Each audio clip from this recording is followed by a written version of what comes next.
바울이 상소한 일 때문에 지금 로마로 가고 있는 중입니다. 배로 가는 것이 결정되었다라고 27장 1절에 나오죠. 배 타고 가는 것으로 결정이 되었는데 거의 출발하자마자 맞바람 때문에 아주 불안해집니다. 그렇죠? 시돈에서 출발한 그때부터 4절 맞바람을 피하여라는 말이 나오는 게 그거예요. 그렇게 겨우겨우 어렵게 가다가 무라라는 동네에서 이탈리아로 가는 배를 갈아탑니다. 지금 거기까지 가는 배는 작은 배였고 연안선 따라가는 작은 배였고 이탈리아 가는 배는 큰 배예요. 갈아탔는데 그 큰 배도 역시 바람 때문에 어렵게 간신히 미항이라는 데까지 들어갔어요. 거기서 바울이 말하죠. 이번 항해에 타격이 있고 많은 손해가 있을 것이다 라고 했는데 사람들이 바울의 말을 들으려고 하지 않죠. 오히려 베닉스라는 데서 월동하려고 합니다. 거기서 겨울을 나자. 이 조그마한 데서 어떻게 있느냐라는 식으로 말을 했던 것 같아요. 마침 13절 남풍이 순하게 불매 그들이 출발했는데 근데 얼마 안 돼요. 14절 유라굴로라는 광풍에 타격을 입기 시작합니다. 제어가 안 돼서 배가 가는 대로 그냥 두고 볼 수밖에 없었어요. 그래서 17절 두려움 가운데 그냥 쫓겨갑니다. 18절 풍랑으로 심히 애쓰다가 이튿날 짐을 바다에 풀어버렸습니다. 19절 사흘째 되는 날에는 배에 기구를 내버렸어요. 그것도 자신들의 손으로 그렇게 했다는 거예요. 폭동이 일어나서 모르는 사람들이 그런 것도 아니고 뱃사람들이 배에 기구를 내버리고 있는 것입니다. 그런 식으로 20절 여러 날이 지나면서 해도 별도 보이지 않고 큰 풍랑은 그대로 있습니다. 결국 사람들은 구원의 여망이 없다라고 판단하게 되었어요. 짐과 기구를 왜 버렸다고요? 두려워서 버린 거예요. 원래는 짐이 있고 기구가 있어야 사는 거예요. 그 짐을 곡식짐이겠죠. 그걸 가지고 있어야 팔아서 돈을 벌어서 사는데 짐을 버리는 거예요. 왜? 죽을까봐. 극한의 경우에요. 배의 기구들은 왜 갖고 있는 거예요? 배를 무겁게 하려고? 아니고 배를 운항을 잘 하려고 가지고 있는 거예요. 근데 버렸어요. 왜요? 살기 위해서. 그러니까 살려고 가지고 있던 걸 살기 위해서 버리는 거예요. 그 일이 두려움 때문에 일어나고 있는 거예요. 그런데 두려움이 해결이 됐다 안 됐다? 안 된 거예요. 그런 식으로 두려움 가운데 오래 먹지 못했습니다. 고생하고 있는 데서 바울이 말을 한 게 21절부터 나오지요.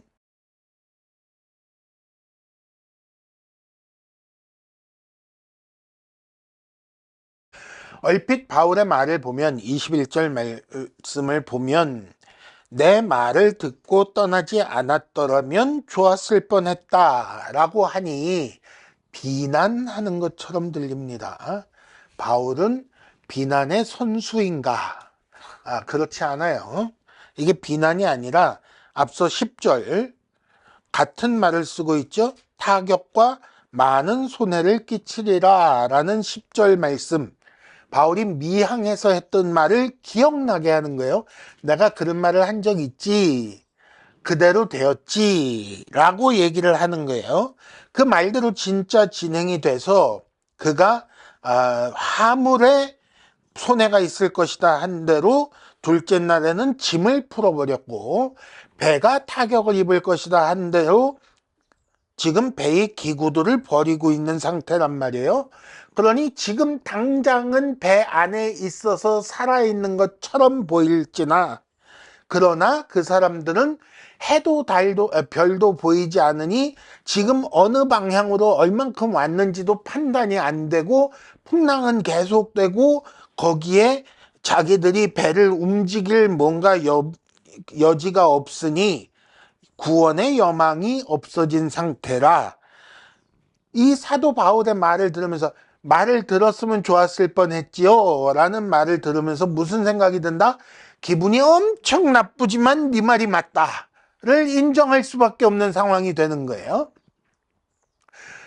정말 인정하고 싶지 않고 네 말을 들으니 속이 더 뒤집히지만 그러나 네 말이 맞다 라고 할 수밖에 없는 상황에서 지금 바울의 말에, 이제부터 하는 말에 귀를 기울이게 하려고 이 말을 한 거예요. 그렇죠? 그래놓고 22절 완전히 반대의 완전히 이상한 말을 합니다. 내가 너희를 권하노니 안심하라. 두려워하지 말라는 말이에요. 그렇죠? 두려워하고 있는데 두려워하지 말라. 너희 중 아무도 생명에는 손상이 없고 오직 배만 손상을 입을 것이다 라고 말하고 있는 거예요.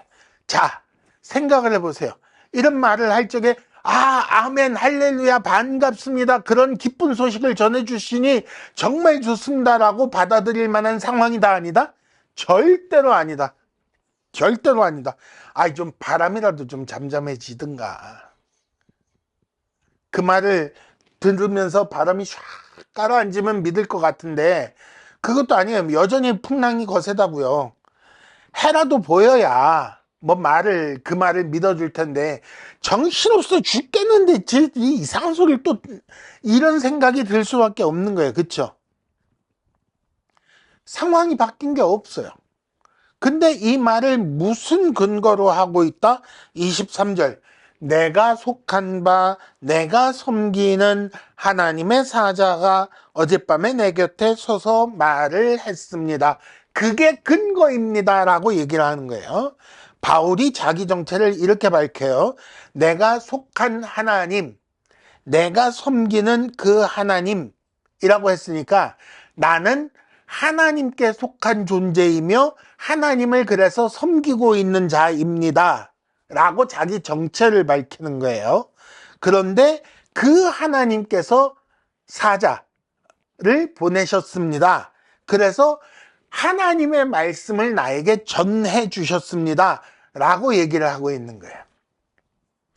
지금 이 상황에서 이 사람들이 이 말을 믿을 만하다? 아니라니까요. 믿을 만하지 않아요. 이 말이 어떻게 들리는지 잘 들어보세요. 하나님이라는 말을 신으로 바꾸면 이렇게 돼요. 내가 모시는 신께서 말이야 나에게 말씀을 주셨는데 말이지 너희들 다 목숨은 살아날 거라고 하셨어. 나는 신을 섬기는 존재니까 내 말을 들어. 뭐 같아요? 무당 같아요. 그렇잖아요.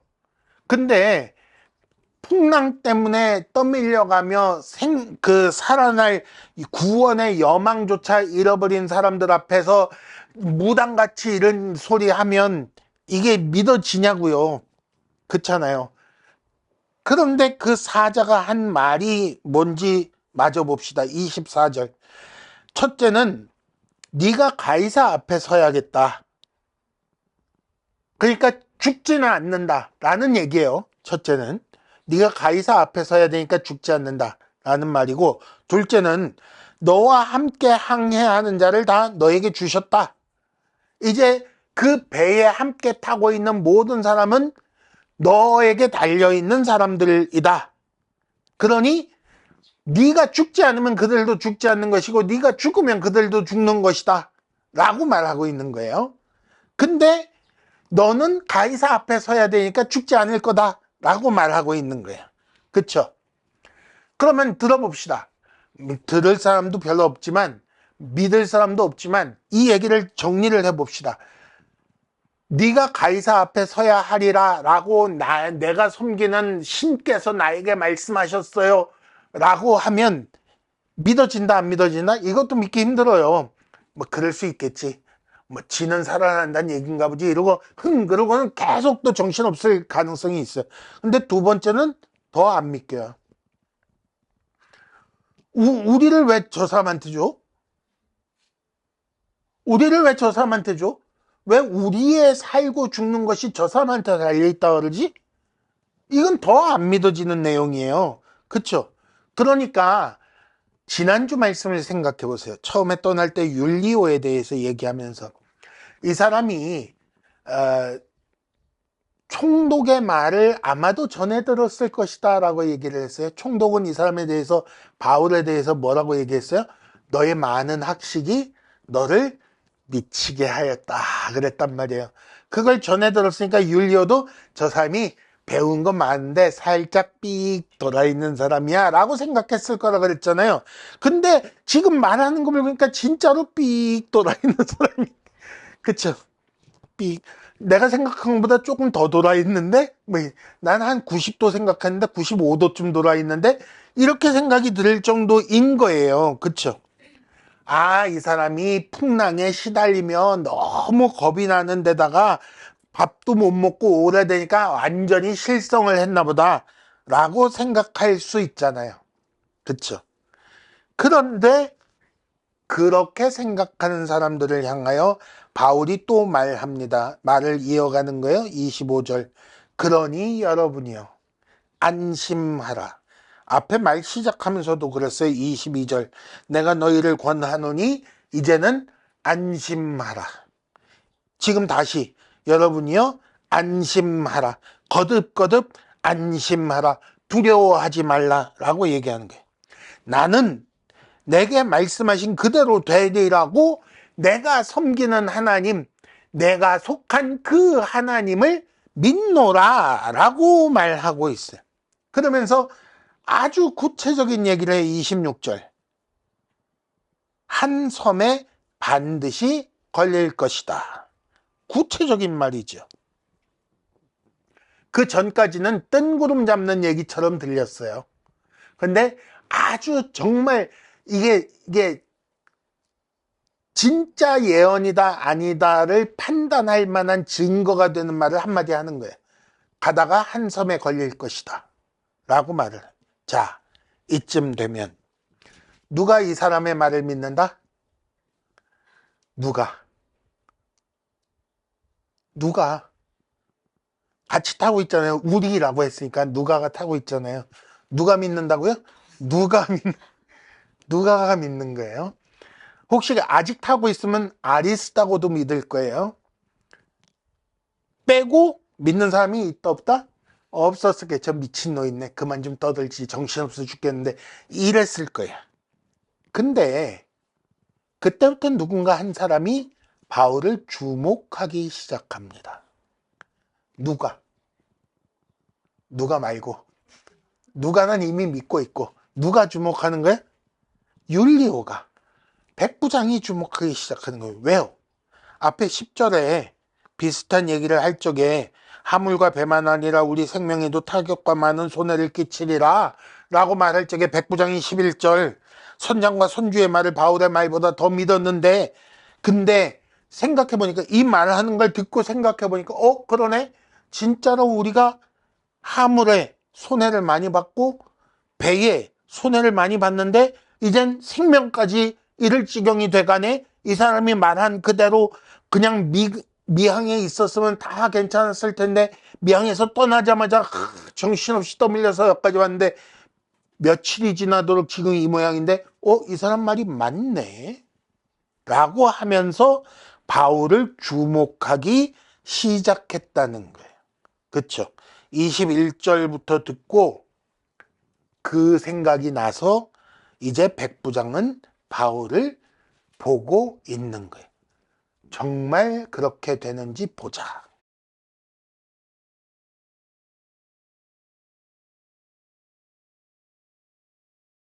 바울이 이 말을 끝내자마자 즉시 풍랑이 가라앉고 배가 항구에 순조롭게 샥 들어갔습니다 라고 27절부터 나오면 괜찮을 텐데 그런 말이 없어요. 그쵸?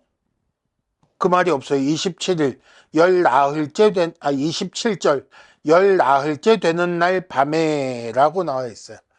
자, 그럼 바울은 그 말을 언제 했을까요? 열나흘째 되는 날 밤이 오기 전에 한 건 분명해요. 이 19절 18절에 이튿날, 19절에 사흘째, 20절 여러 날인 상태에서 여러 날이 지난 상태에서 바울이 이 말을 하고, 그리고 얼마가 지난지 모르지만 얼마 더 지나서 나흘째가 됐다는 거예요. 무슨 말이냐 하면 바울이 이 말을 한 후에 얼마 동안인지 모르지만 하여간 얼마간 풍랑은 계속되었고, 그 얼마 동안 해도 별도 보이지 않았고, 그 얼마 동안 사람들은 여전히 구원에 대한 여망이 없는 상태로 지나가고 있었다는 거예요. 그리고 동시에 이 얼마 동안이 무슨 시간이 되었느냐? 그 풍랑 중에서 모든 사람들이 바울을 쳐다볼 기회를 얻었어요. 그럴 시간을 얻었다고. 그쵸? 바울을 쳐다보고 있는 거예요. 혹 욕하면서 봤을 수도 있어요. 저 노인네 정신없어 죽겠는데 쓸데없는 소리하고 거 봐라 무슨 섬에 걸린다 그러더니 아직도 풍랑이 이 모양인데 이러면서 욕하면서, 한편으로는 혹시 저 영감 말대로 될지도 몰라 라는 마음으로 쳐다보고 있었을 거예요. 그쵸? 그럴 때의 바울의 태도는 어땠을까? 생각해 보세요. 그럴 때의 바울의 태도는 어땠을까? 이 사람들과 똑같이 구원의 여망을 잃은 사람처럼 절망하여 배 밑에서 쭈그리고 큰 소리로 막 두려워하며 소리 지르며 기도하며 이러고 있었다. 만약에 그랬으면 이 사람들이 보고, 백부장 율리오도 보고, 에이 저 지도 안 믿으면서 구원받을 거라고, 섬에 닿을 거라고 지도 안 믿으면서 우리들은 그러지 않았겠어요? 바울이 두려워서 자기만 살려고 몰래 거룻배 가가지고 이거 내리려고 이렇게 붙들고 이러고 있었으면 군인들이 보고 저 지만 살겠다고 쪽배 내리려고 이러지 않았겠어요? 그쵸? 바울이 그때부터 사람들에게 구경거리가 되고 있는 거예요. 도대체 저렇게 말한 저 사람은 하나님께 속하였다고 하고 하나님을 섬긴다고 하고 그 하나님의 사자가 와서 하는 말을 들었다고 하고 그 말을 믿는다고 하고 그래서 섬에 걸릴 거라고 하는 저 사람은 뭘 하고 있나 이러고 볼 거 아니에요. 그럴 때 어떻게 했을까? 바울이 편안하게 누워서 코 골면서 자고 있었을 것 같아. 내 생각엔. 그런 얘기가 없지만 믿는 자다운 모습을 보여야 될 거 아니에요. 나는 이 풍랑에 죽지 않아 를 믿는 사람답게 움직였을 거라고요. 나는 이 풍랑 때문에 배가 깨져도 나는 살 수 있어 를 믿는 사람답게 움직였을 거라는 거예요. 코 골면서 잠을 자든 맛있게 음식을 먹든 뭐 아무도 못 먹고 있으니까 아마 음식 먹는 건 어려웠을지라도 믿는 사람답게 편안한 얼굴로 두려움 없이 있었을 거라는 거예요. 다 두려워하는 배 속에서 다 두려워서 살기 위해서 뭐라도 하는, 심지어 살기 위해 싫었던 것들조차 내버릴 정도로 사는 것 자체에만 목표가 돼 있는 그 사람들 앞에서 그들과 다르게 두려움 없는 표정으로 편안하게 있었을 것 아니겠어요? 그게 뭐냐 하면 하나님께 속한 자의 삶이요, 하나님을 섬기는 자의 삶이요, 하나님의 말씀을 믿는 자의 삶인 거예요. 그게 사람들과 다르게 사는 삶. 뭘 믿길래, 어떻게 믿길래, 어떻게 저렇게 편안하게 있을 수가 있는가를 의문이 이렇게 뭉게 피어오를 만한 그런 자세로 살고 있었을, 그걸 보여줄 시간이 필요한 거예요. 말하자마자 갑자기 바람이 휙 그쳐버리면 이걸 볼 시간이 없잖아요. 그러니까 어느 정도 시간을 두고 바울이 이 말을 한 후에 여전히 풍랑이 계속되는 걸 겪으면서 사람들이 지켜보고 있는 거예요. 어떻게 저럴 수가 있지? 저 사람은 죽는 게 두렵지가 않은가? 정말 자기가 살 거라고 믿는 건가? 저 사람 말을 믿어야 되나? 아니면 믿지 말아야 되나? 신과 불신 사이에서 선택의 기로에서 있는 거예요. 그럴 때 27절 드디어 열 나흘째 되는 날 밤이 오는 거예요. 그때의 자정쯤 돼서 사공들이 어느 육지에 가까워지는 줄 짐작하게 되었습니다. 어떻게 짐작했을까요? 대양에서는 파도가 아무리 심해도 소리가 안 나요. 그 파도 자체, 그러니까 바닷가에 이렇게 철썩철썩하는 이 소리가 안 나요. 오르락내리락만 하니까 물론 소리가 날 정도의 파도가 치기도 합니다만은 해안가에서 이 육지에 와서 파도가 이렇게 부서지는 그 소리가 나는 게 아니에요. 그러니까 아마도 그 소리를 들었을 것이다 라고 말하는 사람들이 있어요. 어쨌든 그렇게 짐작하고 그래서 이상해서 28절 물을 재어봅니다. 물길이 얼마나 깊은가 쟀더니 처음엔 20길, 잠시 후에 다시 재니 15길. 그러면 이미 바닥이 5길이나 낮아진 거예요. 육지 가까이 왔다. 확인이 된 거죠. 그래서 29절 배 꽁무니 쪽으로 닻을 4개를 던져 내렸습니다. 그러면 꽁무니는 바다에 묶여서 흐르지 않고 배는 흐르던 방향대로 가려고 하니 배 머리가 육지 쪽을 향하게 틀어놓는 거예요. 이게 뒤에를 묶어놓고 앞에는 떠나려가게 냅두면 원래 가던 대로 가면 20길에서 15길 되는 육지 쪽으로 가는 그 선이니까 뒤에를 묶어놓고 뱃머리를 앞으로 돌려놓고 이제 눈에 뵈는 게 없으니까 자정이니까 눈에 뵈는 게 생기면 날이 새면 이제 어떻게 해봐야지 그러고는 배를 멈춰놓고 날 새기를 고대한다는 거예요. 누가? 사공들이 드디어 움직이기 시작한 거예요. 그래 놓고 바쁘게 막 분주하게 왔다 갔다 하면서 그 틈에 30절 도망하려고 야 15길이면 얼마 안 남았어.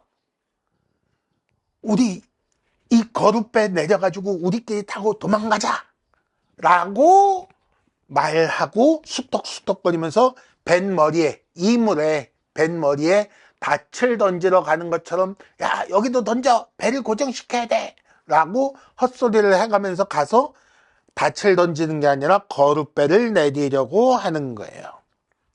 그쵸? 날이 밝으면 그 사람들이 도망하고 나면 날이 밝으면 자, 이 큰 배를 몰아서 배를 육지 쪽으로 가져가야 돼요. 근데 그 전에 이 선원들이 다 도망갔어요. 그러면 결과는 어떻게 될까요? 배에 탄 사람들이 육지를 코앞에 두고 가지도 못하고 그냥 거기서 풍랑에 두들겨 맞고 파선하는 거예요. 그쵸?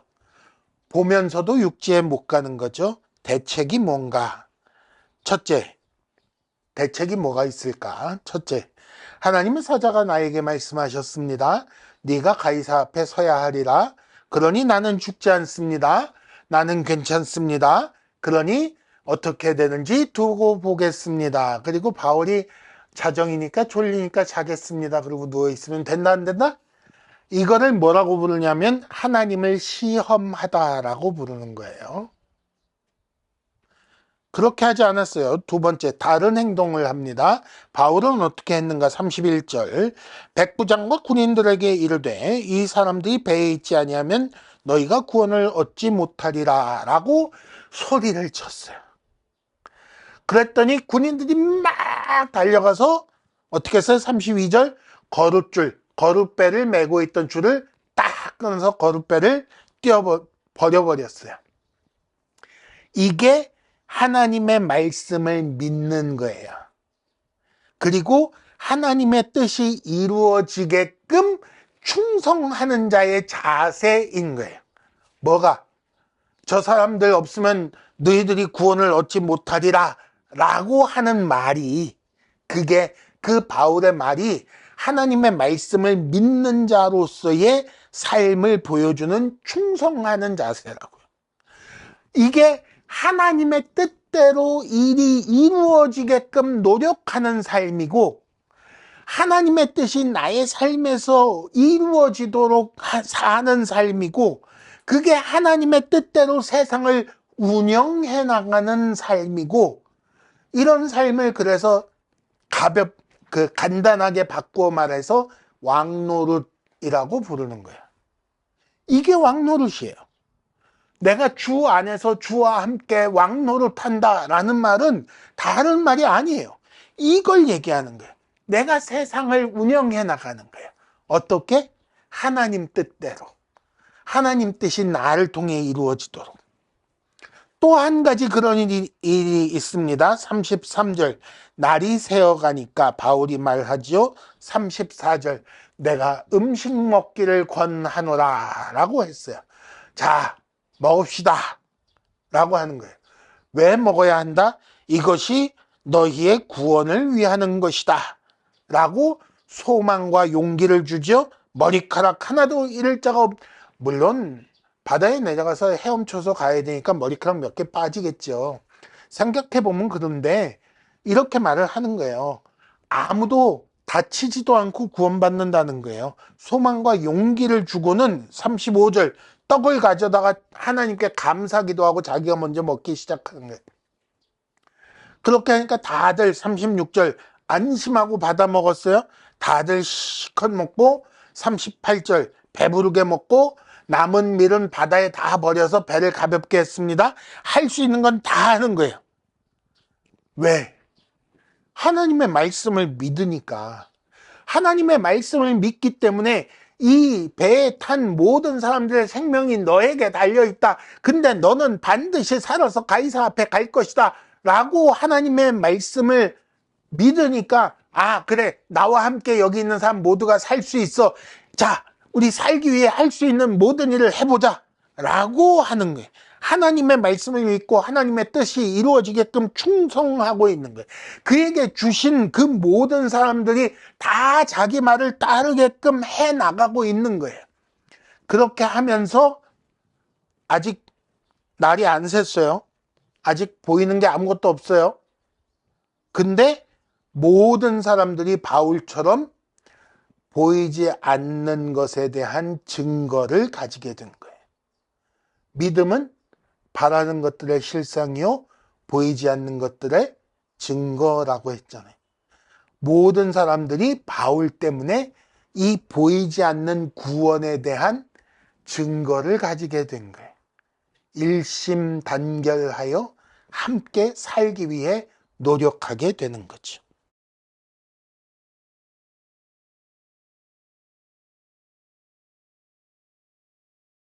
자, 모두 배부르게 먹고 나자 39절 날이 샜습니다. 그리고 어느 땅인지는 알지 못하지만 경사진 해안이 보였고 항만이 눈에 들어왔습니다. 그래서 함께 의논을 했습니다. 어떻게 하면 저기에다가 배를 들여다가 댈 수 있느냐라고 함께 의논을 하고 배를 들여가 고정하기 위해 40절 배를 묶어두었던 닻을 배 뒤에 달아놨던 단 4개를 끊어버렸습니다. 이제 배가 움직일 수 있게 됐죠. 키를 풀어서 늦추어 놓았습니다. 키라는 게 지금처럼 배꼬리에 달린 게 아니고 옆에 판자떼기 같은 게 달려 있었대요. 그걸 내리면 배를 이렇게 이 왼쪽 오른쪽을 조정할 수 있었다 그래요. 그걸 가지고 이제 방향을 잡는 거죠. 그 다음에 돛을 올려가지고 바람을 맞을 준비를 했습니다. 그리고 40절 뒤에 해안을 향하여 들어가고 있었습니다. 배가 쫙 움직여서 날이 새자마자 보이는 걸 따라서 배를 움직여 가고 있는 거예요. 그리고는 경사진 해안에 모래사장이니까 41절 두 물이 합하여 흐르는 곳에 가가지고 큰 배니까 거룻배가 아니고 큰 배니까 배 바닥이 먼저 바닥에 닿았어요. 땅바닥에 모래톱에 걸린 거예요. 그러니까 배는 거기 가서 쿵 하고 서버렸고 뒤에는 아직 배가 물 위에 떠 있는데 물결이 와서 때리니까 배가 부서지기 시작하는 거예요. 그렇게 되자 22절 오직 배뿐이리라 라고 한 것처럼 배는 결국 손상이 된 거죠. 그리고 큰 배에서 지금 사람들이 부서져가는 배 위에서 저 멀리 육지를 보고 있는 중이에요. 배가 크니까 배 앞에는 앞코는 모래바닥에 박혔지만 사람들이 뛰어내려서 걸어갈 수 있는 상태는 아닌 것 같고 그래서 헤엄쳐 가야만 하는 거예요. 뛰어내릴 수 있잖아요. 근데 이게 문제가 됐어요. 42절 군인들은 죄수가 헤엄쳐서 도망할까 봐 죽이는 게 좋겠다고 얘기를 했습니다. 그쵸? 혹시 도망치면 군인들이 호송하던 군인들이 책임을 져야 돼. 그 죄수 한 명의 목숨을 군인 한 명의 목숨으로 갚아야 돼요. 그게 그때 법이에요. 대신 죽어야 돼요. 그걸 그래 다 죽여 그러면 누가 위험하다? 바울이 위험하잖아요. 그래서 백부장이 오케이 해버리면 바울은 죽어야 되고 바울이 죽으면 하나님의 말씀은 거짓말이 되는 거예요. 그런데 백부장이 태도가 바뀌었어요. 안 돼.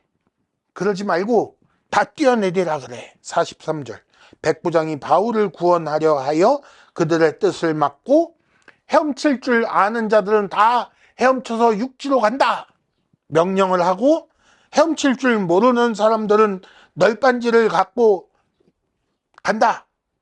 널 조각 혹은 배 물건에 의지하여 나가게끔 했습니다. 이게 백부장이 한 일이에요. 그렇게 한 결과 마지막에 44절 끝내 마침내 사람들이 다 상륙하여 구조되었습니다. 이렇게 하나님의 말씀은 실현되었고 하나님의 뜻은 성취되었습니다. 바울의 말이 참이라는 것이 드러났습니다. 뭐라고 했는데요? 생명에는 아무 손상이 없고 오직 배뿐일 것이다 라고 한 그 말대로 되어버렸어요. 이렇게 해서 선장과 선주와 도망가려다가 막힌 선원들과 백부장과 군인들과 죽을 뻔했는데 백부장이 막아서 살아난 죄수들과 37절 276명이 모두 살아났습니다. 그러면 생각해 봅시다. 자, 이 276명이 모두가 하나님을 믿고 예수를 잘 믿어서 풍랑을 이겨내고 살아났습니다. 맞아요? 아니요, 그런 거 아니에요. 그러면 이 일로 말미암아 모든 사람들이 바울의 말을 신뢰하게 되었고 바울이 전도하는 데를 따라서 다 예수를 믿고 세례받고 구원받았습니다. 그런 말 없어요. 그렇죠? 28장에 아무리 봐도 안 나오더라고. 그거 아니에요. 근데 그럼에도 불구하고 잘 보세요. 하나님의 백성, 하나님께 속한 하나님을 섬기는 바울을 통해 그의 말과 그의 행동과 그 말을 한 다음에 괜찮아질 때까지의 그의 태도를 통해 하나님의 뜻이 하나님의 말씀이 이루어질 거라고 믿고 충성하는 그 바울이라는 한 사람을 통해 276명이라는 많은 사람들의 생명이 건짐받았어요. 이게 이 사건의 내용이고 이 사건을 일으키신 하나님께서 의도하신 바예요.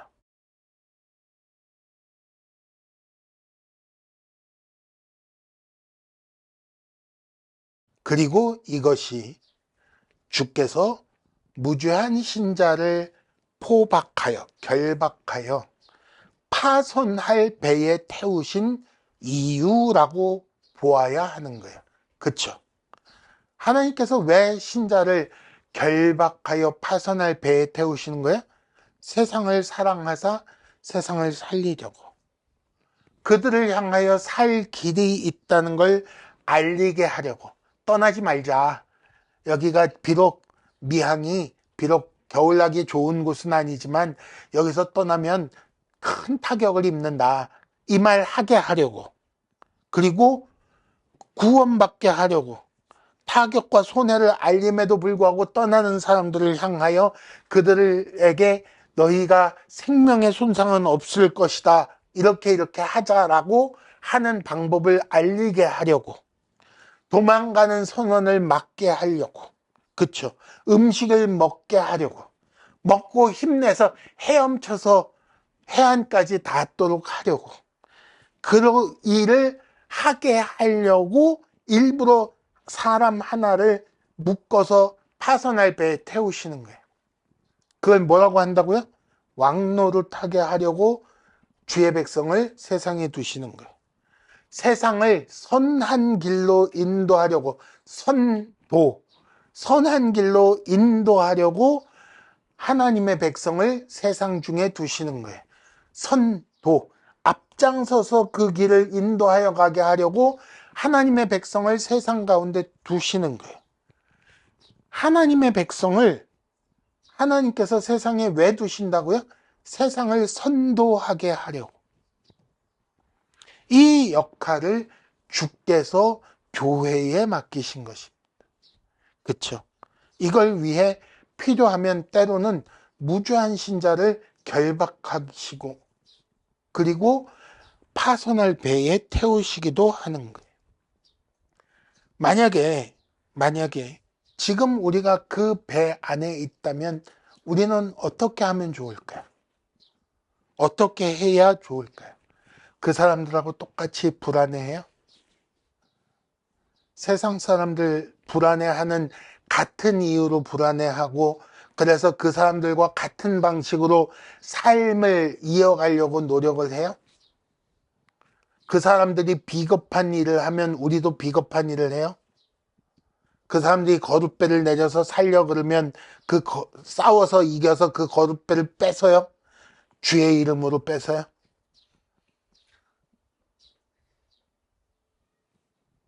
어떻게 하면 좋을까요? 그럴 때 세상이 불안하여 이렇게도 못하고 저렇게도 못하고 하고 있을 때, 그때 우리는 하나님 믿는다는 게 뭔지를 보여줘야 돼. 하나님 믿는 자로서 참된 평안을 누리고 있음을 보여줘야 되는 거예요. 특히 언제 그렇게 해야 된다? 내가 하나님께 속한 자요 하나님을 섬기는 자입니다 라고 말한 그때부터 열 나흘째 밤 자정, 육지가 가까웠다는 걸 알아채기 전까지 그 기간 동안 세상이 우리를 보며 저 미친놈들이라고 욕하며 이렇게 뭐라 그러는, 저놈은 어떻게 살고 있나 보자 이러고 가재눈 뜨고, 이렇게 가자미 눈 이렇게 해가지고 보고 있는 그때 우리가 모델하우스처럼, 쇼맨처럼 보여줘야 돼요. 가장 큰 위기 때에, 그래서 사람들에게 주목받는 그 순간에 하나님 백성이 무엇인지를 보여주는 우리 모두가 되어야 하는 것입니다.